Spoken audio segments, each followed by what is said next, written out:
Hello students, आज हम करेंगे पूरे वीक का रिवीजन। तो शुरू करते हैं हमारी क्लास। आज का पहला क्वेश्चन है, राजस्थान में किस शहर में बजरंग क्लब खेलकूद प्रतियोगिता का आयोजन किया जा रहा है? इसका सही उत्तर आएगा ऑप्शन बी, जोधपुर में। राजस्थान में जोधपुर शहर में बजरंग क्लब खेलकूद प्रतियोगिता का आयोजन किया जा रहा है। यह प्रतियोगिता 19 जनवरी को शुरू हो गई थी। महाशिवरात्रि तक आयोजित होने वाली इस प्रतियोगिता का शुभारंभ मुख्य अतिथि समाज सेवी जितेंद्र सिंह, अध्यक्षता राजेंद्र सिंह व विशिष्ट अतिथि विक्रम सिंह चौहान के मुख्य अतिथि में हुआ है।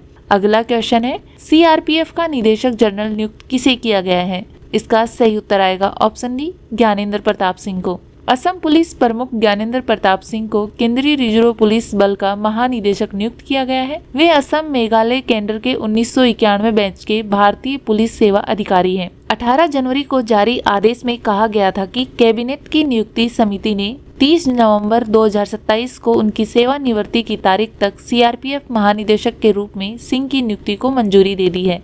31 दिसंबर 2024 को अनीस दयाल सिंह की सेवानिवृत्ति के बाद वरिष्ठ आईपीएस अधिकारी विपुल कुमार बल का कार्यवाहक प्रभार संभाल रहे थे। अगला क्वेश्चन है, किसान महापंचायत ने किस राज्य में किसान आंदोलन के चलते 29 जनवरी को गांव बंद का ऐलान कर दिया है? इसका सही उत्तर आएगा ऑप्शन सी, राजस्थान। किसान महापंचायत ने राजस्थान में 29 जनवरी को गांव बंद का ऐलान कर दिया है। आंदोलन की तैयारी को लेकर 19 जनवरी को अलवर के हरसोली में किसान महापंचायत आयोजन की गई थी। इसमें 21 जिलों के किसान एकजुट हुए थे। राजस्थान के सभी 45,537 गाँव में यह आंदोलन चलाया जाएगा। अगला क्वेश्चन है, किस नदी के किनारे बनी ऐतिहासिक इमारतों को वर्ल्ड मॉन्यूमेंट्स फंड ने मान्यता दी है? इसका सही उत्तर आएगा ऑप्शन ए, मूसी नदी।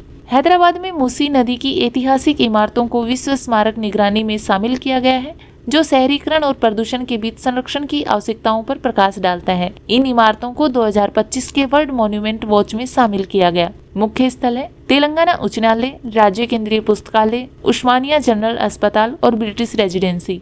कृष्णा नदी की एक सहायक नदी तेलंगाना से होकर बहती है, जो अंतगिरी पहाड़ियों से निकलती है और प्रमुख जलाशय बनाती है। अगला क्वेश्चन है, हाल ही में किसने जाफना में भारतीय सहायता से निर्मित प्रतिष्ठित सांस्कृतिक केंद्र का नाम तिरुवल्लुवर सांस्कृतिक केंद्र रखा है? इसका सही उत्तर आएगा option A, PM Modi ji ने। प्रधानमंत्री श्री नरेंद्र मोदी जी ने 18 जनवरी को जाफना, श्रीलंका में भारतीय सहायता से निर्मित प्रतिष्ठित सांस्कृतिक केंद्र का नाम तिरुवल्लुवर सांस्कृतिक केंद्र रखे जाने का स्वागत किया। महान तिरुवल्लुवर को श्रद्धांजलि देने के अलावा यह भारत और श्रीलंका के लोगों के बीच गहरे सांस्कृतिक, भाषाई, ऐतिहासिक इन सभ्यतागत संबंधों का भी प्रमाण है। अगला क्वेश्चन है, स्विट्जरलैंड में होने वाले वर्ल्ड इकोनॉमिक फोरम 2025 में भारत का प्रतिनिधित्व कौन करेंगे? इसका सही उत्तर आएगा ऑप्शन डी, अश्विनी वैष्णव जी। केंद्रीय मंत्री अश्विनी वैष्णव 20 जनवरी से स्विट्जरलैंड के दावोस में शुरू होने वाले वर्ल्ड इकोनॉमिक फोरम 2025 में भारत का प्रतिनिधित्व करेंगे। यह आयोजन भारत के समावेशी विकास और डिजिटल परिवर्तन को वैश्विक मंच पर प्रस्तुत करने का एक महत्वपूर्ण अवसर है। वर्ल्ड इकोनॉमिक फोरम 2025 में 130 से अधिक देशों के लगभग 3000 वैश्विक नेता हिस्सा लेंगे। इसका उद्देश्य है वैश्विक साझेदारी को मजबूत करना, अधिक निवेश आकर्षित करना और भारत को टिकाऊ विकास और तकनीकी नवाचार में एक अग्रणी देश के रूप में स्थापित करना है। बात करते हैं वर्ल्ड इकोनॉमिक फोरम की। यह एक अंतर्राष्ट्रीय गैर सरकारी संगठन है। स्थापना हुई थी 24 जनवरी 1971 को। संस्थापक जर्मन इंजीनियर और अर्थशास्त्री क्लॉस शॉब है। इसका मुख्यालय है कोलोनी, स्विट्जरलैंड में। अगला क्वेश्चन है, किसे गेट्स कैम्ब्रिज इम्पैक्ट पुरस्कार 2025 से सम्मानित किया गया है? इसका सही उत्तर आएगा ऑप्शन डी, उर्वशी सिन्हा को। प्रोफेसर उर्वशी सिन्हा, जो रमन रिसर्च इंस्टीट्यूट में light and matter physics theme की प्रतिष्ठित फैकल्टी सदस्य है, उनको कैम्ब्रिज यूके में Bill and Melinda Gates Foundation द्वारा गेट्स कैम्ब्रिज इम्पैक्ट पुरस्कार 2025 से सम्मानित किया गया है। Professor Sinha Gates Cambridge Impact prize की 25वीं वर्षगांठ मनाने वाले 8 विजेताओं में से एक हैं। उन्हें भारत सरकार द्वारा प्रतिष्ठित राष्ट्रीय विज्ञान युवा पुरस्कार से सम्मानित किया गया। अगला क्वेश्चन है, 85वें अखिल भारतीय पीठासीन अधिकारी सम्मेलन का आयोजन कब हुआ है? इसका सही उत्तर आएगा ऑप्शन सी, 20 जनवरी को।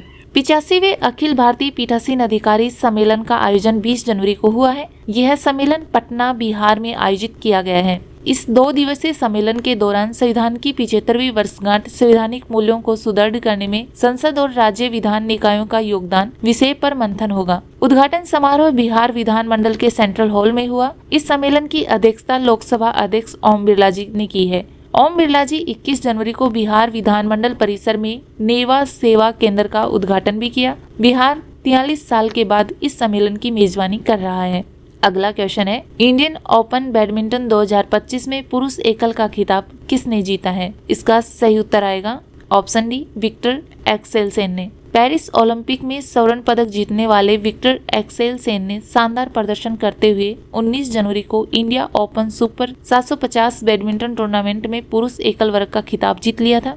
एक्सेलसेन इससे पहले 2017 और 2019 में भी यहां चैंपियन रह चुके हैं। यह आयोजन केडी जाधव इंडोर स्टेडियम नई दिल्ली में 14 से 19 जनवरी 2025 को हुआ था।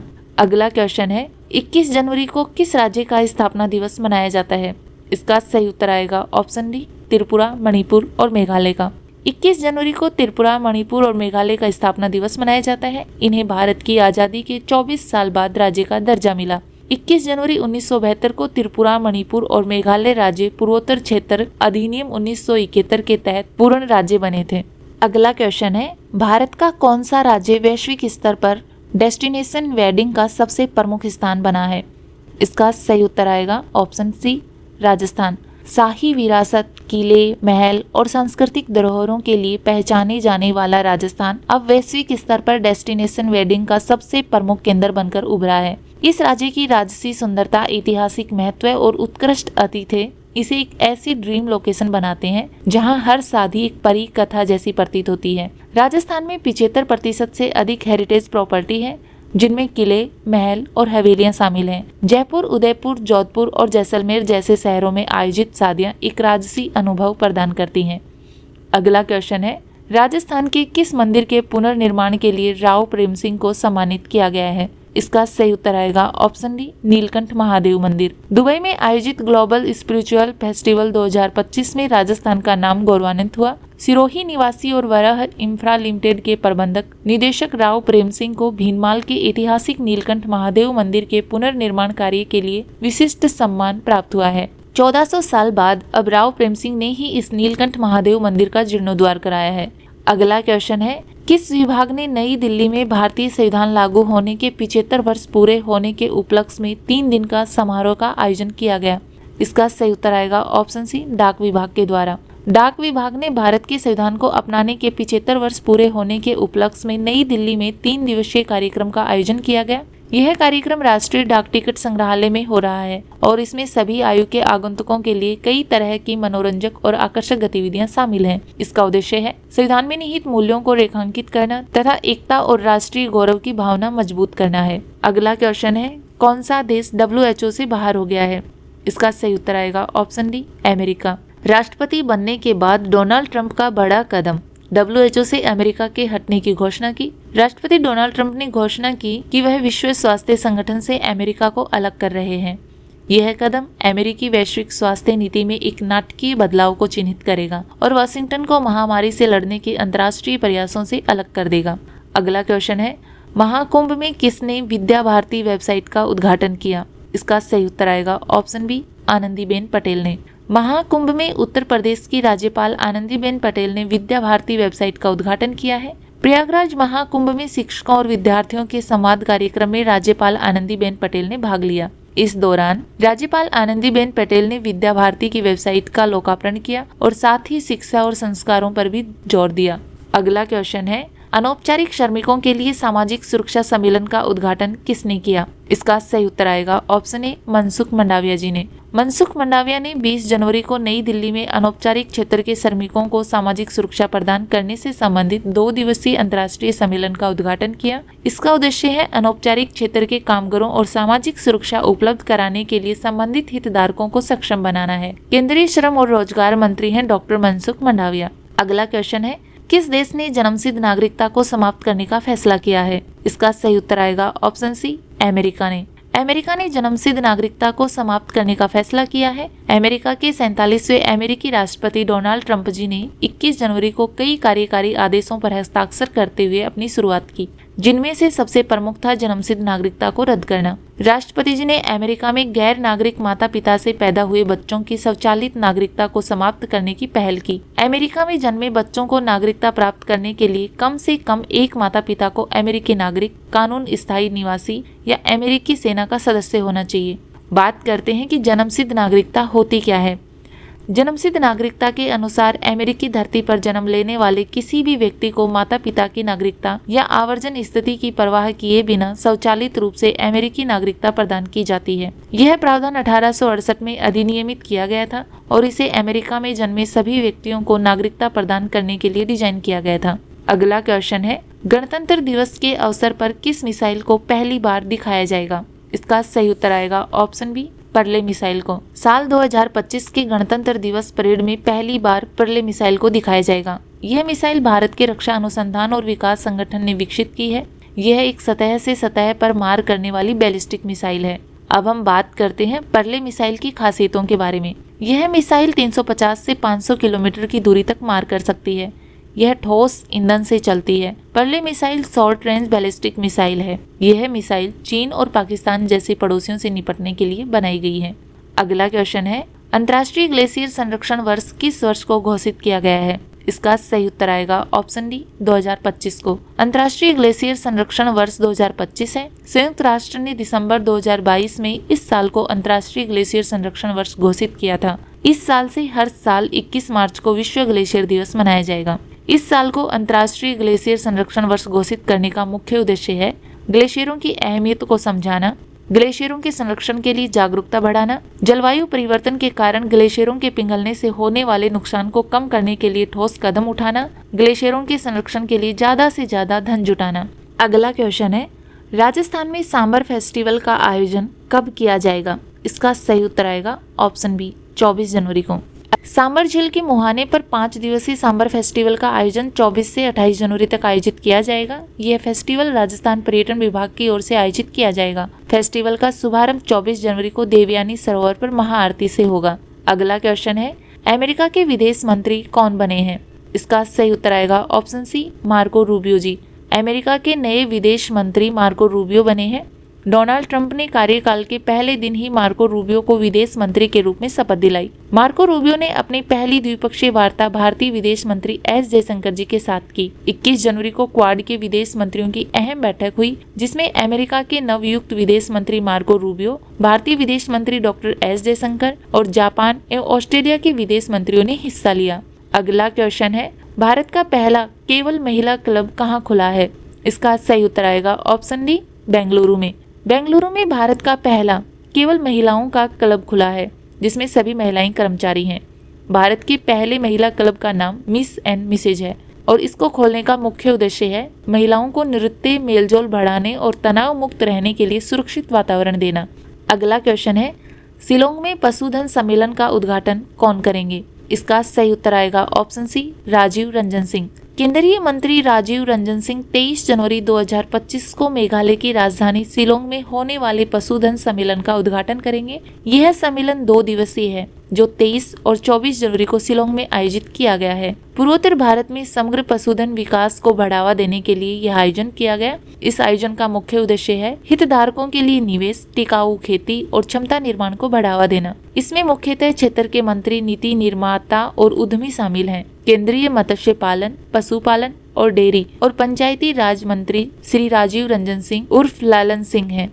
अगला क्वेश्चन है, केंद्रीय जनजातीय कार्य मंत्रालय द्वारा पीएम जनमन पर राष्ट्रीय सम्मेलन कहाँ आयोजित किया गया? इसका सही उत्तर आएगा ऑप्शन ए, दिल्ली में। 21 जनवरी 2025 को केंद्रीय जनजातीय कार्य मंत्रालय नई दिल्ली के भारत मंडपम में पीएम जनमन प्रधानमंत्री जनजातीय महादान आंदोलन पर एक राष्ट्रीय सम्मेलन आयोजित किया गया। यह 6 मुख्य क्षेत्रों ग्रामीण विकास, विद्यालय, जल, आंगनवाड़ी और बहुउद्देश्य केंद्र पर केंद्रित है। इसका उद्देश्य है सर्वोत्तम प्रथाओं को साझा करना और जमीनी स्तर पर कार्यान्वयन सुनिश्चित करना है। अगला क्वेश्चन है, पराक्रम दिवस किस देशभक्त के योगदान को याद करने के लिए मनाया जाता है? इसका सही उत्तर आएगा ऑप्शन बी, सुभाष चंद्र बोस।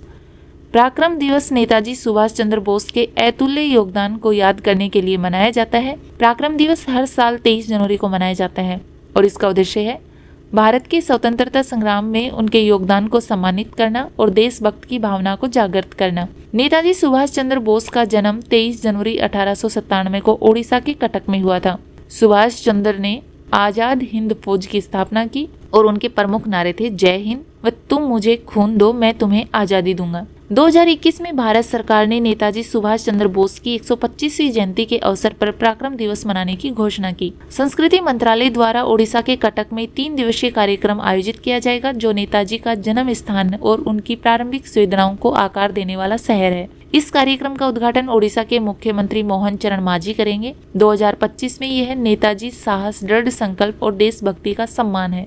अगला क्वेश्चन है, राजस्थान के कोटा यूनिवर्सिटी व वर्धमान महावीर खुला विश्वविद्यालय द्वारा दीक्षांत समारोह कब आयोजित किया गया? इसका सही उत्तर आएगा ऑप्शन सी 24 जनवरी को।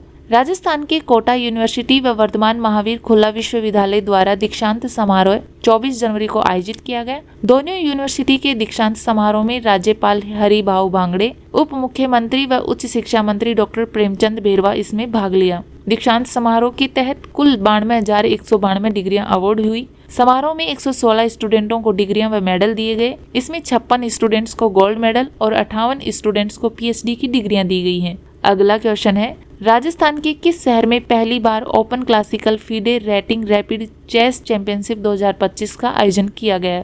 इसका सही उत्तर आएगा ऑप्शन बी जयपुर में। जयपुर में पहली बार open classical FIDE rating rapid chess championship 2025 का आयोजन किया गया। इस टूर्नामेंट में देश भर से 500 से अधिक खिलाड़ी हिस्सा लेंगे। इनमें 20 से अधिक अंतर्राष्ट्रीय रेटेड खिलाड़ी शामिल हैं, जिनकी उम्र 30 साल से लेकर 85 साल तक है। यह आयोजन 25 और 26 जनवरी को जयपुर के दिल्ली अजमेर एक्सप्रेसवे स्थित होटल अमर पैलेस में हुआ है। चैंपियनशिप का आयोजन just health and wellness, Jaipur district chess association, care health insurance और मेडिकल पार्टनर नारायण हेल्थ के सहयोग से हो रहा है। अगला क्वेश्चन है, fitness talent hut show health ambassador of the year का आयोजन कहाँ किया गया? इसका सही उत्तर आएगा ऑप्शन डी जयपुर में।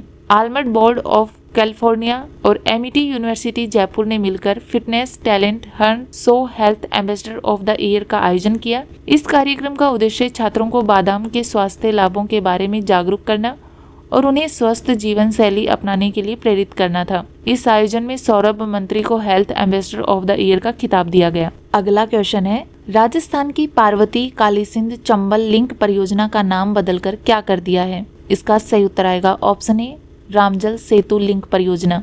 राजस्थान के मुख्यमंत्री भजनलाल शर्मा जी ने राज्य में संशोधित पार्वती काली सिंध चंबल लिंक परियोजना का नाम बदलकर 22 जनवरी को रामजल सेतु लिंक परियोजना कर दिया। पिछले साल 17 दिसंबर को संशोधित पीकेसी परियोजना के मेमोरेंडम ऑफ एसोसिएशन के अवसर पर प्रधानमंत्री नरेंद्र मोदी जी द्वारा पार्वती काली सिंध और चंबल नदियों का जल राम सेतु जल संकल्प कलश में डाला गया था। अगला क्वेश्चन है, जस्टिस आलोक अराधे जी किस हाई कोर्ट के मुख्य न्यायाधीश के रूप में शपथ ली है? इसका सही उत्तर आएगा option D Bombay high court. राज्यपाल सीपी राधाकृष्णन ने 21 जनवरी को राजभवन में न्यायमूर्ति आलोक अराधे जी को बॉम्बे हाई कोर्ट के नए मुख्य न्यायाधीश के रूप में शपथ दिलाई। सुप्रीम कोर्ट कॉलेजियम ने तेलंगाना उच्च न्यायालय के मुख्य न्यायाधीश न्यायमूर्ति आलोक अराधे जी को बॉम्बे हाई कोर्ट में ट्रांसफर करने की सिफारिश की थी। केंद्र सरकार ने इस सिफारिश के बाद न्यायमूर्ति अराधे जी को बॉम्बे हाई कोर्ट का मुख्य न्यायाधीश नियुक्त किया। न्यायमूर्ति आलोक अराधे जी ने न्यायमूर्ति देवेंद्र कुमार उपाध्याय का स्थान लेते हुए बॉम्बे उच्च न्यायालय के मुख्य न्यायाधीश के रूप में शपथ ली। अगला क्वेश्चन है, कवचम प्रणाली किस राज्य द्वारा शुरू की गई है? इसका सही उत्तर आएगा ऑप्शन सी केरल। तिरुवनंतपुरम में केरल के मुख्यमंत्री पिनाराई विजयन ने उन्नत आपदा जोखिम चेतावनी प्रणाली कवचम का उद्घाटन किया। केरल सरकार ने प्राकृतिक आपदा, संकट और खतरे से लोगों को सतर्क करने के लिए यह प्रणाली शुरू की। ये भारत की पहली पूर्ण एकीकृत आपदा चेतावनी प्रणाली है। इसके लिए 126 siren, strobe light, emergency operation centre और एक डेटा हब स्थापित किया गया। अब तक पूरे राज्य में 91 सायरन लगाए जा चुके हैं और 126 स्थानों पर पूर्ण कार्यान्वयन की योजना है। राष्ट्रीय आपदा प्रबंधन प्राधिकरण और विश्व बैंक द्वारा वित्त पोषित इस पहल का नेतृत्व केरल राज्य आपदा प्रबंधन प्राधिकरण कर रहा है। अगला क्वेश्चन है, किस राज्य में महाकुंभ के दौरान आवश्यक सुविधाओं की उपलब्धता जानने के लिए नया चैटबॉट जारी किया गया है? इसका सही उत्तर आएगा ऑप्शन बी उत्तर प्रदेश। उत्तर प्रदेश में प्रयागराज में चल रहे महाकुंभ के दौरान आवश्यक सुविधाओं की उपलब्धता जानने के लिए नया चैटबॉट जारी किया गया है। इसमें 3 नई विशेषताएं जोड़ी गई हैं। इस चैटबॉट का उद्देश्य महाकुंभ में श्रद्धालुओं के अनुभव को बेहतर बनाना है। अगला क्वेश्चन है, 76वीं गणतंत्र दिवस परेड के दौरान राज्य और केंद्र शासित प्रदेश द्वारा कितनी झांकियां तैयार की गई हैं? इसका सही उत्तर आएगा ऑप्शन ए 26। 76वीं गणतंत्र दिवस परेड के दौरान देश की विविधता और सांस्कृतिक समावेशिता को दर्शाने वाली विभिन्न राज्यों, केंद्र शासित प्रदेशों और केंद्र मंत्रालयों की कुल 26 झांकियां तैयार की गई हैं। झांकियों की थीम है स्वर्णिम भारत, विरासत और विकास। परेड में 16 राज्यों और केंद्र शासित प्रदेशों के साथ साथ 10 मंत्रालयों और विभागों की अनूठी थीम वाली झांकियां शामिल होंगी। रक्षा मंत्रालय ने बताया कि ये झांकियां भारत की विविध क्षमताओं का प्रदर्शन करेंगी। इस वर्ष परेड का खास आकर्षण यह है कि तीनों सेनाओं की सशक्त और सुरक्षित भारत थीम वाली एक झांकी इस परेड में भाग लेगी। अगला क्वेश्चन है, हाल ही में किस राज्य में दीनदयाल उपाध्याय भूमिहीन कृषि मजदूर कल्याण योजना शुरू की गई है? इसका सही उत्तर आएगा ऑप्शन सी छत्तीसगढ़ में।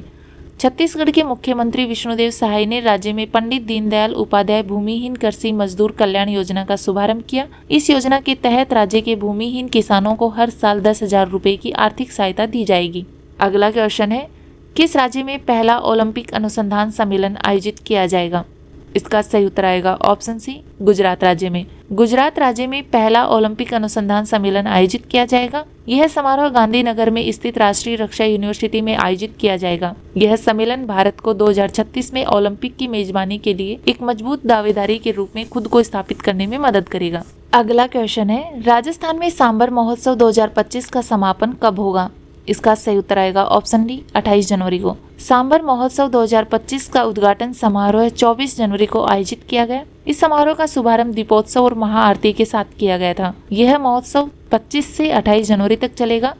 इसका समापन 28 जनवरी को होगा। इसमें हेरिटेज वॉक, पक्षी अवलोकन और लोक प्रदर्शन जैसे आकर्षक कार्यक्रम आयोजित किए जाएंगे। यह फेस्टिवल राजस्थान पर्यटन विभाग की ओर से आयोजित किया जाएगा। अगला क्वेश्चन है, विदेश सचिव विक्रम मिस्री किस देश की यात्रा पर जाएंगे? इसका सही उत्तर आएगा ऑप्शन सी चीन की यात्रा पर। विदेश सचिव विक्रम मिस्री 26 से 27 जनवरी 2025 को बीजिंग, चीन की यात्रा पर जाएंगे। यह तकरीबन 6 हफ्ते बाद भारत व चीन के बीच दूसरी उच्च स्तरीय बातचीत होगी। पिछले महीने राष्ट्रीय सुरक्षा सलाहकार अजित डोभाल जी बीजिंग गए थे, जहां उनकी विदेश मंत्री वांग यी के साथ विशेष प्रतिनिधि स्तर की बातचीत हुई थी। अगला क्वेश्चन है, महाराष्ट्र में सहकारिता सम्मेलन का उद्घाटन किसने किया? इसका सही उत्तर आएगा ऑप्शन ए अमित शाह जी ने। अमित शाह ने महाराष्ट्र में 24 जनवरी 2025 को सहकारिता सम्मेलन का उद्घाटन किया। इस सम्मेलन में राष्ट्रीय शहरी सहकारी वित्त और विकास निगम के कॉर्पोरेट कार्यालय भी शामिल रहेंगे। केंद्रीय गृह मंत्री के दौरे के दौरान प्रधानमंत्री नरेंद्र मोदी जी के सहकार से समृद्धि के दृष्टिकोण को और मजबूत करने के लिए सहकारी क्षेत्र में कई प्रमुख पहल की शुरुआत की जाएगी। गृह मंत्री मुंबई के नेस्को गोरगांव में अंतर्राष्ट्रीय सहकारिता वर्ष 2025 के आयोजित अवसर पर उद्घाटन समारोह को संबोधित करेंगे और इस अवसर पर आयोजित सेमिनार में भी हिस्सा लेंगे। अगला क्वेश्चन है, 76वें गणतंत्र दिवस पर किस देश के राष्ट्रपति मुख्य अतिथि होंगे? इसका सही उत्तर आएगा ऑप्शन सी इंडोनेशिया। इंडोनेशिया के राष्ट्रपति प्रोबोवो सुबियांतो जी 76वें गणतंत्र दिवस समारोह में मुख्य अतिथि के रूप में शामिल होंगे। अपनी 4 दिवसीय यात्रा के दौरान राष्ट्रपति प्रोबोवो सुबियांतो राष्ट्रपति द्रौपदी मुर्मू जी और प्रधानमंत्री नरेंद्र मोदी जी से मुलाकात करेंगे। वह विदेश मंत्री डॉक्टर एस जयशंकर जी के साथ भी बैठक करेंगे। इसके अलावा वे राष्ट्रपति भवन में औपचारिक स्वागत समारोह में शामिल होंगे। अगला क्वेश्चन है, दिल्ली में किसके द्वारा हलवा कार्यक्रम आयोजित किया गया है? इसका सही उत्तर आएगा ऑप्शन सी निर्मला सीतारमण जी के द्वारा। वित्त मंत्री निर्मला सीतारमण ने बजट की तैयारी को अंतिम रूप देने के लिए 24 जनवरी को नई दिल्ली में हलवा कार्यक्रम आयोजित किया। इस कार्यक्रम में वित्त राज्य मंत्री पंकज चौधरी और अन्य वरिष्ठ अधिकारी शामिल हुए। वित्त वर्ष 2025-26 का बजट 1 फरवरी को संसद में पेश किया जाएगा। हलवा कार्यक्रम के बाद बजट के काम में जुटे वित्त मंत्रालय के कर्मियों को मंत्रालय परिसर छोड़ने की अनुमति नहीं होती। बजट से जुड़ी टीम को संसद में बजट पेश होने के बाद ही परिसर से बाहर जाने की अनुमति दी जाती है। अगला क्वेश्चन है, 25 जनवरी को कौन सा दिवस मनाया जाता है? इसका सही उत्तर आएगा ऑप्शन सी राष्ट्रीय पर्यटन दिवस और राष्ट्रीय मतदाता दिवस। 25 जनवरी को राष्ट्रीय पर्यटन दिवस और राष्ट्रीय मतदाता दिवस मनाया जाता है। बात करें राष्ट्रीय पर्यटन दिवस की, भारत में हर साल 25 जनवरी को राष्ट्रीय पर्यटन दिवस मनाया जाता है। 2025 की थीम है समावेशी विकास के लिए पर्यटन और इसका उद्देश्य है देश के पर्यटन को बढ़ावा देना और लोगों को पर्यटन के महत्व के बारे में जागरूक करना। इसकी शुरुआत साल 1948 में हुई थी। इस दिन को मनाने का प्रस्ताव पर्यटन यातायात समिति ने किया था। साल 1951 से इस दिन को राष्ट्रीय पर्यटन दिवस के रूप में मनाया जा रहा है। अगला है राष्ट्रीय मतदाता दिवस। निर्वाचन आयोग के द्वारा इस वर्ष 25 जनवरी को 15वां राष्ट्रीय मतदाता दिवस मनाया गया है। 2025 की थीम है वोट जैसा कुछ नहीं, वोट जरूर डालेंगे हम। राष्ट्रपति द्रौपदी मुर्मू जी ने सर्वश्रेष्ठ चुनावी व्यवहार पुरस्कार प्रदान किया। यह दिवस 25 जनवरी को भारत के चुनाव आयोग के स्थापना दिवस के रूप में मनाया जाता है और यह दिवस पहली बार 25 जनवरी 2011 को मनाया गया था। पूर्व प्रधानमंत्री मनमोहन सिंह जी की अध्यक्षता में केंद्रीय मंत्रिमंडल की बैठक में इस आशय के कानून मंत्रालय के प्रस्ताव को मंजूरी दी गई थी। अगला क्वेश्चन है FCCI का ब्रांड एम्बेसडर किसे नियुक्त किया गया है? इसका सही उत्तर आएगा ऑप्शन डी, आयुष्मान खुराना को। अगला क्वेश्चन है आयरलैंड के नए प्रधानमंत्री कौन बने हैं? इसका सही उत्तर आएगा option D, Michael Martin. Michael Martin दूसरी बार आयरलैंड के प्रधानमंत्री बने हैं। माइकल मार्टिन ने इससे पहले 2020 से 2022 तक आयरलैंड के प्रधानमंत्री के रूप में कार्य किया था। अगला क्वेश्चन है ICC test team of year 2025 के कप्तान पैट कमिंस बने हैं। वह किस देश के क्रिकेटर हैं? इसका सही उत्तर आएगा ऑप्शन ए, ऑस्ट्रेलिया के। इंटरनेशनल क्रिकेट काउंसिल के द्वारा हर साल ICC अवार्ड प्रदान किए जाते हैं। 2024 के लिए ICC men's test team of the year का कप्तान ऑस्ट्रेलिया की पैट कमिंस को बनाया गया है। इस टीम में भारत के यशस्वी जायसवाल, रविंद्र जडेजा और जसप्रीत बुमराह को शामिल किया गया है। 2024 के लिए ICC men's one day team of the year का कप्तान श्रीलंका की चरित असलंका को बनाया गया है। अगला क्वेश्चन है किस देश में समलैंगिक विवाह को कानूनी मान्यता मिली है? इसका सही उत्तर आएगा ऑप्शन ए, थाईलैंड। पूर्वी एशियाई देश थाईलैंड में 23 जनवरी 2025 से समलैंगिक विवाह को कानूनी मान्यता मिल गई है। थाईलैंड ऐसा करने वाला दक्षिण पूर्वी एशिया का पहला देश बन गया है। 2001 में नीदरलैंड समलैंगिक विवाह को अनुमति देने वाला पहला देश बना था। इसके बाद 30 से अधिक देशों ने इस विवाह को मान्यता दी है। भारत में सेम सेक्स मैरिज गैर कानूनी है। भारत में हिंदू, जैन, बौद्ध और सिख धर्म के लोगों के लिए हिंदू विवाह अधिनियम 1955 है। ईसाइयों के लिए क्रिश्चियन मैरिज एक्ट 1872 और मुस्लिम अपने धार्मिक कानून मुस्लिम पर्सनल लॉ के तहत शादी करते हैं। अब हम समलैंगिक से संबंधित इम्पोर्टेंट बात करते हैं। श्रीलंका के सुप्रीम कोर्ट ने समलैंगिकता को अपराध की श्रेणी से मुक्त किया है। जनानी रामचंद्रन अमेरिका के कैलिफोर्निया राज्य के ऑकलैंड सिटी काउंसिल सदस्य बनने वाली पहली अश्वेत समलैंगिक महिला बनी है। ताइवान समलैंगिक विवाह को वैध बनाने वाला एशिया का पहला देश है। बरमुंडा समलैंगिक विवाह को समाप्त करने वाला विश्व का पहला राष्ट्र बना है। अगला क्वेश्चन है हाल ही में सीमा सुरक्षा बल ने कौन सा ऑपरेशन शुरू किया है? इसका सही उत्तर आएगा ऑप्शन डी, ऑपरेशन सरधवा। राजस्थान में भारत पाकिस्तान सीमा पर सीमा सुरक्षा बल ने ऑपरेशन सरधवा शुरू किया है। BSF के सभी जवान और अधिकारी 29 जनवरी 2025 तक इस ऑपरेशन के तहत सीमा पर चौकसी बनाए रखेंगे और आधुनिक हथियारों से निगरानी करेंगे। इस ऑपरेशन के दौरान सीमा पर 24 घंटे निगरानी रखी जाएगी ताकि किसी भी संदिग्ध गतिविधियों पर तुरंत कार्रवाई की जा सके। अब हम बात करते हैं कुछ प्रमुख ऑपरेशन की। भारतीय वायुसेना द्वारा नैनीताल के जंगलों में लगी आग को बुझाने के लिए ऑपरेशन बॉबी बकेट शुरू किया गया था। उत्तराखंड पुलिस द्वारा केदारनाथ यात्रा के संचालन के लिए ऑपरेशन मर्यादा शुरू किया गया था। इजराइल ने ईरानी हमले रोकने के बाद अपने डिफेंस ऑपरेशन का नाम ऑपरेशन सिल रखा था। भारतीय नौसेना ने इस ऑपरेशन के तहत ईरानी जहाज अल कबर और 23 पाकिस्तानी नागरिकों को समुद्री लुटेरों से बचाने के लिए ऑपरेशन संकल्प शुरू किया था। भारत सरकार के द्वारा हैती में फंसे भारतीयों को निकालने के लिए ऑपरेशन इंद्रावती शुरू किया था। अगला क्वेश्चन है भारत सरकार द्वारा किस वर्ष तक 10,000 GI टैग प्रदान करने का लक्ष्य रखा है? इसका सही उत्तर आएगा ऑप्शन सी, 2030 तक। भारत सरकार ने 2030 तक भारतीय उत्पादों के लिए 10,000 भौगोलिक संकेत टैग का लक्ष्य रखा है। उद्योग और आंतरिक व्यापार संवर्धन विभाग के अनुसार अब तक 605 भारतीय उत्पादों को GI टैग जारी किया गया है। GI टैग पाने वाला पहला भारतीय उत्पाद 2003 में दार्जिलिंग चाय को दी गई थी। बात करते हैं भौगोलिक संकेत की। भौगोलिक संकेत टैग किसी ऐसे उत्पाद को दिए जाते हैं जिसमें किसी निश्चित क्षेत्र से जुड़ी विशिष्ट विशेषताएं होती हैं। भौगोलिक संकेत का पंजीकरण 10 वर्ष की अवधि के लिए वैध होता है। भौगोलिक संकेत रजिस्ट्री चेन्नई तमिलनाडु में है।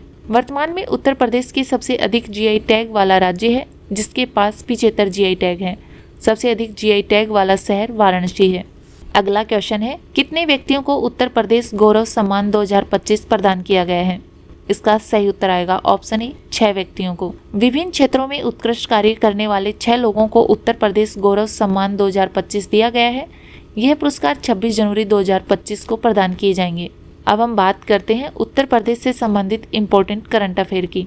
उत्तर प्रदेश सरकार ने अस्थायी रूप से प्रयागराज के महाकुंभ मेला क्षेत्र को 76वां जिला घोषित किया है। मुख्यमंत्री योगी आदित्यनाथ जी द्वारा उत्तर प्रदेश की पहली डबल डेकर इलेक्ट्रिक बस का शुभारंभ लखनऊ में किया है। उत्तर प्रदेश सरकार वाराणसी में 3D वैदिक संग्रहालय बनाएगी। उत्तर प्रदेश में सारस क्रेन की आबादी बढ़कर 3289 हो गई है। उत्तर प्रदेश के लखीमपुर खीरी जिले में बायोप्लास्टिक पार्क स्थापित होगा। अगला क्वेश्चन है, जनवरी 2025 में क्वाड विदेश मंत्री की 9वीं विदेश मंत्री स्तरीय बैठक कहाँ आयोजित की गई थी? इसका सही उत्तर आएगा ऑप्शन डी, वॉशिंगटन डीसी में। डॉक्टर एस जयशंकर ने 21 जनवरी 2025 को वॉशिंगटन डीसी संयुक्त राज्य अमेरिका में आयोजित क्वाड विदेश मंत्रियों की बैठक में भाग लिया है। क्वाड समूह के सदस्य देशों भारत, जापान, ऑस्ट्रेलिया और संयुक्त राज्य अमेरिका के विदेश मंत्री शामिल हुए थे। इस बैठक में अमेरिका के विदेश मंत्री मार्को रूबियो, भारत के विदेश मंत्री एस जयशंकर, जापान के विदेश मंत्री ताकेशी इवाया और ऑस्ट्रेलिया के विदेश मंत्री पेनी वोंग ने भाग लिया था। क्वाड औपचारिक रूप से 2007 में अस्तित्व में आया था। क्वाड में भारत, जापान, ऑस्ट्रेलिया और संयुक्त राज्य अमेरिका शामिल है। इसका गठन समुद्री सहयोग को बढ़ावा देने के लिए किया गया था। समूह को अब चीनी विरोध गठबंधन के रूप में देखा जाता है और चीन ने हमेशा इस समूह का विरोध किया है।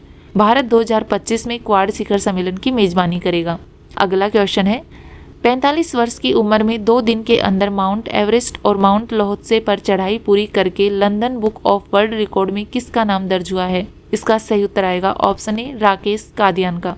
हरियाणा के राकेश कादियान ने 2 दिन के अंदर अंदर विश्व की सबसे ऊंची चोटी माउंट एवरेस्ट, जिसकी ऊंचाई है 8,848 मीटर, और विश्व की चौथी ऊंची चोटी माउंट लोहत्से, जिसकी ऊंचाई है 8,516 मीटर, इस पर सफलतापूर्वक चढ़ाई करके भारतीय तिरंगा फहराया है। इस तरह से 45 वर्ष की आयु में विश्व का पहला पर्वतारोही बनने पर कादियान का नाम London book of world record में दर्ज किया गया है। 21 साल की लगातार सर्विस और 45 साल की उम्र में London book of world record में नाम दर्ज कराने वाले वह विश्व के पहले पर्वतारोही हैं। अगला क्वेश्चन है, राष्ट्रीय मतदाता दिवस कब मनाया जाता है? इसका सही उत्तर आएगा ऑप्शन बी, 25 जनवरी को। भारत में राष्ट्रीय मतदाता दिवस 25 जनवरी को मनाया जाता है। 25 जनवरी 1950 को भारतीय निर्वाचन आयोग की स्थापना हुई थी, इसलिए यह दिवस 25 जनवरी को मनाया जाता है। यह दिवस पहली बार 2011 में बनाया गया था और इसकी थीम है वोट जैसा कुछ नहीं, वोट जरूर डालेंगे हम।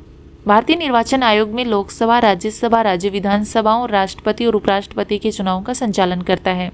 अनुच्छेद 324 और 329 चुनाव आयोग से संबंधित है। वर्तमान में मुख्य चुनाव आयुक्त राजीव कुमार के अलावा सुखबीर संधू और ज्ञानेश कुमार अन्य चुनाव आयुक्त हैं। मुख्य चुनाव आयुक्त का कार्यकाल 6 वर्ष का या 65 वर्ष की आयु जो पहले हो तब तक होता है। मुख्य चुनाव आयुक्त को राष्ट्रपति द्वारा शपथ दिलाता है। अब हम बात करते हैं जनवरी माह में मनाए जाने वाले इम्पोर्टेंट दिवस की। विश्व ब्रेल दिवस मनाया जाता है 4 जनवरी को, प्रवासी भारतीय दिवस मनाया जाता है 9 जनवरी को, विश्व हिंदी दिवस 10 जनवरी को, राष्ट्रीय युवा दिवस 12 जनवरी को, थल सेना दिवस और भारतीय सेना दिवस मनाया जाता है 15 जनवरी को, पराक्रम दिवस नेताजी सुभाष चंद्र बोस जी की जयंती मनाई जाती है 23 जनवरी को, राष्ट्रीय बालिका दिवस 24 जनवरी को, राष्ट्रीय मतदाता दिवस 25 जनवरी को, राष्ट्रीय पर्यटन दिवस 25 जनवरी को, गणतंत्र दिवस 26 जनवरी को, शहीद दिवस या विश्व कुष्ठ दिवस 30 जनवरी को मनाया जाता है। अगला क्वेश्चन है, ग्लोबल फायर पावर इंडेक्स 2025 में भारत की रैंक क्या है? इसका सही उत्तर आएगा option D 4। Global fire power index 2025 के अनुसार भारत को अमेरिका, रूस और चीन के बाद दुनिया का चौथा सबसे शक्तिशाली सेना वाला देश माना गया है। भूटान को इस इंडेक्स में सबसे नीचे 145वां स्थान दिया गया है। पाकिस्तान जो 2024 में 9वें स्थान पर था, 2025 की रैंकिंग में 12वें स्थान पर आ गया है। प्रतिवर्ष सैन्य आयु तक पहुंचने वाली जनसंख्या में भारत को दुनिया में नंबर 1 स्थान दिया गया है। भारत जनसंख्या, उपलब्ध जनशक्ति, वाहन, सड़क मार्ग आदि में दुनिया में दूसरे स्थान पर है। ग्लोबल फायर पावर इंडेक्स को 2006 से हर साल global fire power com website द्वारा जारी किया जाता है। ग्लोबल फायर पावर इंडेक्स 145 देशों की सैन्य शक्ति की तुलना भूमि, समुद्र और हवा में युद्ध करने की उनकी क्षमताओं का आधार पर करता है। अगला क्वेश्चन है, खेलो इंडिया विंटर गेम 2025 की शुरुआत कहाँ हुई है? इसका सही उत्तर आएगा ऑप्शन सी, लद्दाख में। केंद्रीय मंत्री डॉक्टर मनसुख मंडाविया जी ने खेलो इंडिया विंटर गेम 2025 का उद्घाटन किया है। पहले भाग के आयोजन में 19 टीमें हिस्सा लेंगी, जिनमें राज्य, केंद्र शासित प्रदेशों और संस्थागत संगठन शामिल होंगे। यह खेलो इंडिया विंटर गेम का 5वां संस्करण होगा।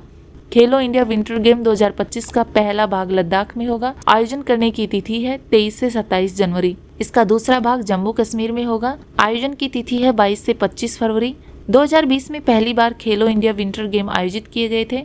खेलो इंडिया विंटर गेम्स 2024 में सेना ने पदक तालिका में शीर्ष स्थान हासिल किया था। अगला क्वेश्चन है, हाल ही में किसने सिंधु जल संधि विवाद पर भारत का समर्थन किया है? इसका सही उत्तर आएगा ऑप्शन ए, स्थायी मध्यस्थता न्यायालय। नीदरलैंड के हेंग शहर में स्थित स्थायी मध्यस्थता न्यायालय ने भारत सरकार के रुख का समर्थन करते हुए फैसला सुनाया है। भारत झेलम की सहायक नदियां किशनगंगा नदी पर किशनगंगा जल विद्युत परियोजना और चिनाब नदी पर रेटल हाइड्रो इलेक्ट्रिक प्रोजेक्ट पर कार्य कर रहा है। ये दोनों परियोजनाएं सिंधु जल समझौते में शामिल हैं। पाकिस्तान ने इन दोनों परियोजनाओं पर आपत्ति जताई क्योंकि उसे लगता है कि भारत सिंधु जल संधि के प्रावधान का उल्लंघन कर रहा है और ये परियोजनाएं पाकिस्तान में नदी के पानी के प्रवाह को प्रभावित करेंगी। अब बात करते हैं स्थायी मध्यस्थता न्यायालय के बारे में। इसकी स्थापना 1899 में आयोजित प्रथम हेंग शांति सम्मेलन के दौरान की गई थी। राज्यों, राज्य संस्थाओं, अंतर्राष्ट्रीय संगठनों और निजी पक्षों को विभिन्न विवाद समाधान सेवाएं प्रदान करता है और इसका मुख्यालय है द हेग, नीदरलैंड में। अगला क्वेश्चन है, बेटी बचाओ बेटी पढ़ाओ योजना के कितने वर्ष पूरे हो गए हैं? इसका सही उत्तर आएगा ऑप्शन ए, 10 वर्ष। सरकार बेटी बचाओ बेटी पढ़ाओ योजना की 10वीं वर्षगांठ मना रही है। बेटी बचाओ बेटी पढ़ाओ की शुरुआत प्रधानमंत्री जी ने 22 जनवरी 2015 को हरियाणा के पानीपत में की थी और इसका उद्देश्य है समाज में लड़कियों के प्रति भेदभाव से निपटना है। इस योजना ने बालिकाओं के अस्तित्व, सुरक्षा और शिक्षा को बढ़ावा दिया है। साल 2011 की जनगणना के अनुसार भारत का लिंगानुपात 943 था। अब हम हाल ही में केंद्र सरकार के द्वारा शुरू की गई योजनाओं के बारे में चर्चा करते हैं। प्रधानमंत्री गरीब कल्याण अन्न योजना 11 जनवरी 2023 को शुरू की गई थी। आरोग्य मैत्री योजना 13 जनवरी 2023 को, जल जन अभियान 16 फरवरी 2023 को, अमृत धरोहर योजना 5 जून 2023 को, विवाद से विश्वास 2.0 योजना वित्त मंत्रालय के द्वारा 2 अगस्त 2023 को शुरू की गई थी। अगला क्वेश्चन है, भारत सरकार ने व्यावसायिक दस्तावेज प्रबंधन के लिए किस सुविधा की शुरुआत की है? इसका सही उत्तर आएगा option D, ATT locker. Bharat सरकार ने अपने ई गवर्नेंस प्रोजेक्ट के तहत ATT लॉकर का शुभारंभ किया है। ATT लॉकर एक डिजिटल प्लेटफॉर्म है। इसके माध्यम से व्यवसाय संगठन के जरूरी दस्तावेजों के प्रबंधन और सत्यापन किया जाएगा। ATT लॉकर को राष्ट्रीय ई गवर्नेंस डिवीजन द्वारा विकसित किया गया है। अब हम कुछ इम्पोर्टेंट ऐप और पोर्टल पर चर्चा करते हैं। उपभोक्ता मामलों के विभाग ने जागृति ऐप लॉन्च किया है। पंचायती राज मंत्रालय ने मेरी पंचायत ऐप लॉन्च किया है। भारतीय निर्वाचन आयोग के द्वारा सक्षम ऐप, MP के मुख्यमंत्री मोहन यादव जी के द्वारा लोकपथ मोबाइल ऐप, केरल सरकार के द्वारा सिटीजन सेंटिनल ऐप लॉन्च किया गया था। संचार मंत्री ज्योतिरादित्य सिंधिया जी के द्वारा एक पेड़ मां के नाम, NIT कालीकट के द्वारा निवाहिका वेब पोर्टल लॉन्च किया गया था। कोल इंडिया लिमिटेड के द्वारा निर्माण पोर्टल, रेलवे सुरक्षा बल के द्वारा संज्ञान ऐप लॉन्च किया गया था। अगला क्वेश्चन है, दीनदयाल उपाध्याय भूमिहीन कृषि मजदूर कल्याण योजना किस राज्य में शुरू की गई है? इसका सही उत्तर आएगा ऑप्शन सी, छत्तीसगढ़ में। छत्तीसगढ़ के मुख्यमंत्री विष्णुदेव साय ने रायपुर में दीनदयाल उपाध्याय भूमिहीन कृषि मजदूर कल्याण योजना का शुभारंभ किया है। इस योजना के तहत राज्य के 5.62 लाख से अधिक भूमिहीन कृषि मजदूरों बेगा और गुनिया को सालाना 10,000 रुपए की वित्तीय सहायता मिलेगी। अगला क्वेश्चन है, न्यायमूर्ति देवेंद्र कुमार उपाध्याय किस हाईकोर्ट के मुख्य न्यायाधीश बने हैं? इसका सही उत्तर आएगा option A, Delhi high court के। दिल्ली उच्च न्यायालय के मुख्य न्यायाधीश के रूप में न्यायमूर्ति देवेंद्र कुमार उपाध्याय ने पद की शपथ ली है। उपराज्यपाल VK सक्सेना ने उन्हें दिल्ली उच्च न्यायालय के मुख्य न्यायाधीश के रूप में पद की शपथ दिलाई। इसके अलावा न्यायमूर्ति आलोक आराधे जी बॉम्बे हाई कोर्ट के मुख्य न्यायाधीश बने हैं। अब हम बात करते हैं उच्च न्यायालय के बारे में। उच्च न्यायालय राज्य के न्यायिक प्रशासन के प्रमुख होते हैं। भारतीय संविधान के अनुच्छेद 214 में कहा गया है कि प्रत्येक राज्य का एक उच्च न्यायालय होगा। अनुच्छेद 231 में कहा गया है कि 2 या 2 से अधिक राज्यों के लिए एक ही उच्च न्यायालय हो सकता है। वर्तमान में भारत में कुल 25 उच्च न्यायालय हैं। आंध्र प्रदेश के अमरावती में देश का 25वां उच्च न्यायालय स्थापित किया गया है। उच्च न्यायालय के मुख्य न्यायाधीश और न्यायाधीशों की नियुक्ति राष्ट्रपति जी के द्वारा की जाती है। उच्च न्यायालय के न्यायाधीश 62 वर्ष की आयु में सेवानिवृत्त होते हैं। संविधान के अनुच्छेद 217 के मुताबिक राष्ट्रपति भारत के मुख्य न्यायाधीश और राज्य के राज्यपाल से सलाह मशवरा करके उच्च न्यायालय के न्यायाधीशों की नियुक्ति करते हैं। वीडियो कैसी लगी कमेंट करके जरूर बताएं। अपने दोस्तों के साथ ज्यादा से ज्यादा शेयर करें और चैनल को सब्सक्राइब करें। धन्यवाद।